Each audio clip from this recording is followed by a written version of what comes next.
If you've ever felt humiliated in front of a crowd and still stood tall, this story is yours. But if you've never been there, watch closely.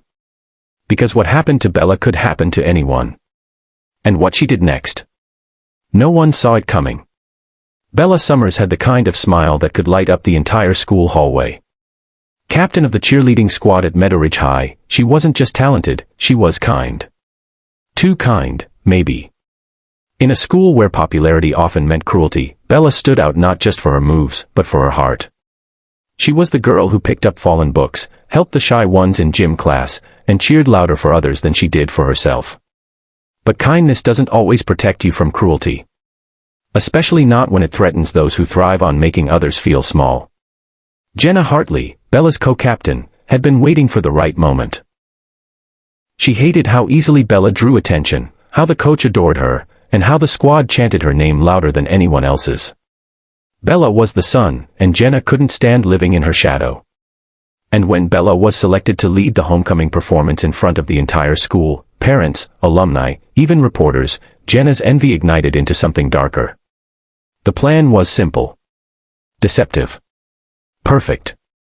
The squad practiced late the night before the big event.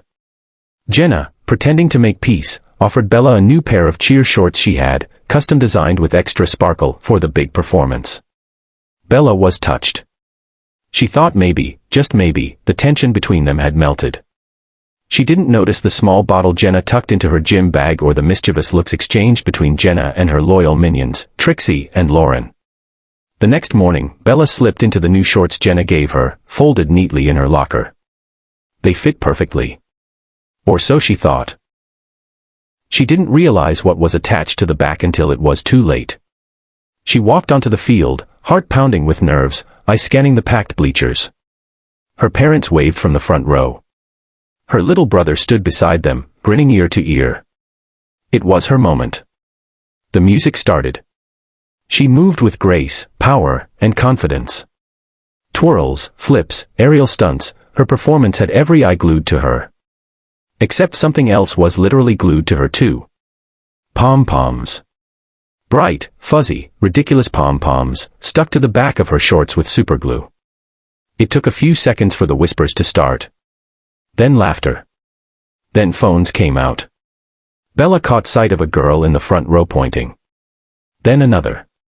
And then she saw her teammates behind her, snickering and covering their mouths.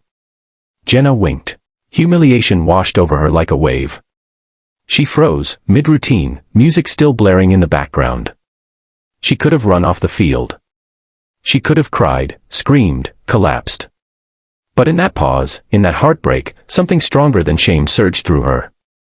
Resolve. Bella raised her chin. With a single breath, she jumped right back into the routine. She flipped, spun, kicked, and smiled, even harder. The pom-poms bounced with every move, turning into part of the act. She used them. Owned them. Turned the cruel prank into choreography. And the crowd? They were mesmerized. They didn't see humiliation anymore. They saw bravery. They saw fire. By the time the routine ended, the stadium was silent for a beat, then exploded in cheers. Bella stood at center field, sweat dripping, chest heaving, but her smile was unwavering. She bowed. And the ovation lasted longer than any performance in school history. But this wasn't over. Because what Bella didn't know was that someone had filmed Jenna placing the pom-poms in her bag. And that video. It was about to change everything. You thought Bella's story ended with a standing ovation. Think again. Because after the applause fades, the real battles begin, the ones where reputations are shattered, and true character is tested.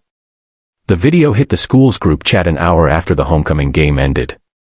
It wasn't posted publicly, yet. But it spread like wildfire. Someone on the junior varsity team had noticed Jenna lingering around Bella's locker that morning. Curious, she'd recorded it from around the corner. And when Bella's brave dance went viral online, the girl knew what she had mattered. The footage showed everything, Jenna unzipping Bella's bag, laughing as she pulled out the bottle of superglue, and attaching the pom-poms. Her voice was clear, cold, and sharp. Let's see her dance her way out of this one. Bella's parents were furious, but Bella. She wasn't looking for revenge. She wanted truth. She wanted healing. And most of all, she wanted to show the school, and herself, that strength wasn't about taking someone down. It was about lifting yourself up, even when the world wanted to see you fall. The school held a disciplinary hearing. Jenna, cornered and exposed, tried to deny everything. But the evidence was undeniable. The principal, who had once praised Jenna as a natural leader, was stunned. Jenna and her minions were suspended from the cheer team for the rest of the year and stripped of their leadership titles. But Bella was given the chance to speak at the next assembly. She stood on that stage, in front of the entire school, not as a victim, not as a girl who had been laughed at, but as a symbol of what resilience truly looks like. "I wasn't strong because I danced with Pom Poms glued to me," she said, voice calm but powerful. "I was strong because I refused to let someone else's cruelty define who I was. And I danced because I wanted to prove that no one, not even your worst enemy, can stop your spirit when it's fueled by purpose." The gymnasium roared with applause, but Bella didn't smile for the praise. She smiled because she had found her voice. Because girls in the back row, who had once been afraid to even raise their hands, stood up straighter that day. Bella's story made headlines. Not because she was a cheerleader who was bullied, but because she refused to be broken. And when national news picked up the clip of her dancing through the humiliation, she was invited to speak at youth empowerment panels, podcasts, and even got a college scholarship for leadership through adversity. Jenna faded. Bella rose. And every time someone asked her how she found the strength to keep dancing, Bella would just say, "They tried to stick me with shame.